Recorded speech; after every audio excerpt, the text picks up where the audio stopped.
Welcome, it's great to have you here. A very frequently asked question is about when I need to change the polishing pad during the polishing process. It's not about the thickness, but rather about the level of fill, remaining polish, or perhaps paint residue. So, when do you need to reach for a new pad? I'll give you all the tips and tricks. Let's get started. You definitely know this situation. You're polishing the vehicle, maybe currently in the cutting process, using a nice cut pad with 1000, and you've reached a point where you say, okay, the underside looks a bit filled. I can't get it really clean anymore, not even with a small brush. You can also try using a scrub pad, but washing it out doesn't bring much cleanliness anymore. When should I change a polishing pad? And I would like to show you that in the video now. We are not going to polish right now, but I simply want to show you different conditions of a polishing pad and how you can also recognize whether you should continue using such a pad or if you need to change it. And that's why we're now going to take a look at some different conditions of polishing pad surfaces. What can you still work with and when should you change? During such a polishing process, you go through quite a few pads. Here is a small tower of cut variants, also in different states of use, including duration. And you can already see it from the color of the pads. I wanted to lay this out a bit directly for you here, so that you get a nice impression. So how can you tell if the polishing pad can still be used? There are several factors to consider. First, look at the pure color structure. We have all the pads in the same color, all green, but you can see different levels of contamination. I think you will agree with me that the pad still looks the cleanest. And it is. First of all, regarding the color, the intensity of the green, and also the particles, I hope the camera captures it. You can see here we have definitely accumulated a good amount of polish 1000, but the structure, the foam, the small holes are still very, very clearly recognizable. If your polishing pad looks like this after polishing, you can easily continue to use it by applying fresh polish here and then polishing again, so it is still in a very relaxed condition. Let's take it a step further, and that would be the pad up here.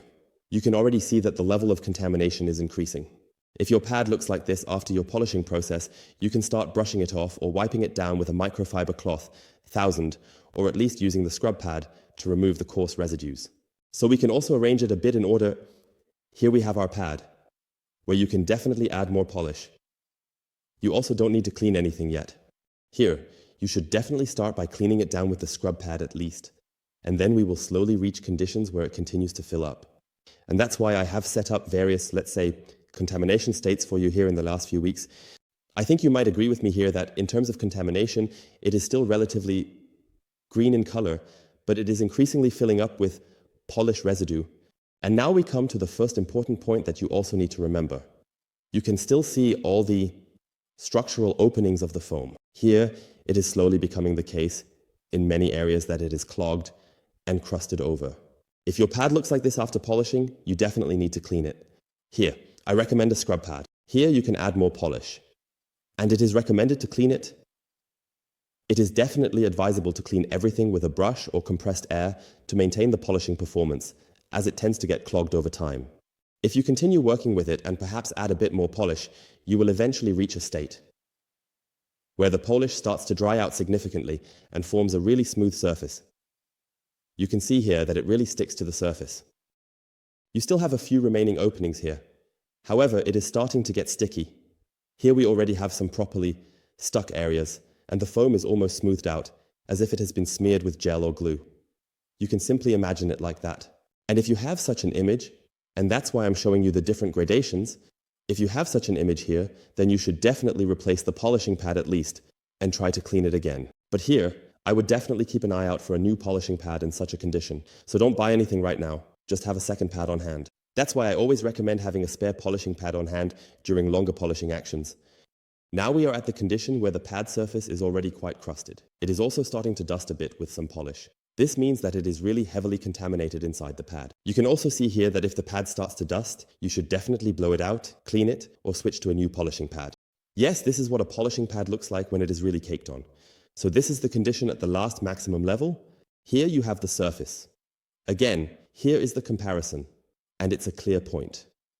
I continue to work with the pad, essentially overloading it because it can no longer build up the proper polishing performance. The foam structure is no longer gliding over the paint, but rather the dead paint and the dead polish, meaning the residues, and the pad loses a tremendous amount of performance. That means you should first try to clean the condition at 100%, and if that doesn't work, consider replacing it. And that's why you can see all the pads here again in comparison, showing how they continue to build up And here you have a visual impression of what a pad can look like and what level of cleaning needs to be done. Or when would you change the polishing pad? So change the pad, where I now say, okay, I don't want to clean anymore, but the whole thing will simply be replaced now. If the pad can no longer be cleaned over time because it is too heavily contaminated, the condition would definitely indicate that it is at the beginning of its life. If you can still get it clean, you could start another component with it. I would definitely do that. And here with the two, it should still come out very nicely because the polish has not yet completely crusted over and the foam can still breathe well, so to speak. The foam is still very nice to see through. All the pores are still visible. But here you can also clearly see the difference. Here you could definitely clean it again. So it is always a matter of decision. Some people set aside a pad like this and say they won't use it anymore. They prefer to take a completely fresh pad. Others say they will clean it again and definitely use it for the next round. I would do that as well, but when you reach this point, I would take a new pad at the latest, even if you can't get it clean after washing it, whether with a brush or compressed air, because nothing will come out with compressed air anymore. It is completely clogged. So it has been used for a very, very long time. I would only polish up to this point until this level of contamination occurs, where it slowly starts to clog the polishing pad. Then I would try to clean it again, maybe test another component with it to see if it works well.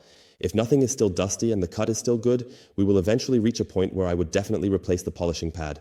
I never reach these conditions. I always stop here and switch to a fresh polishing pad because I always want 100% polishing performance. Yes, and how to clean a polishing pad, I have already shown you in various videos. You can rinse it under the faucet or you can blow it out with compressed air if it's still feasible. Here with this pad, nothing will happen with compressed air anymore. You can use a small soft brush to remove some of the polish residues.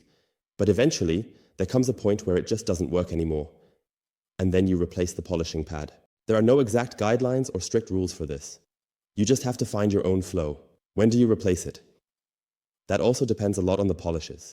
How strongly do they stick to a polishing pad here and how quickly do they start to dust?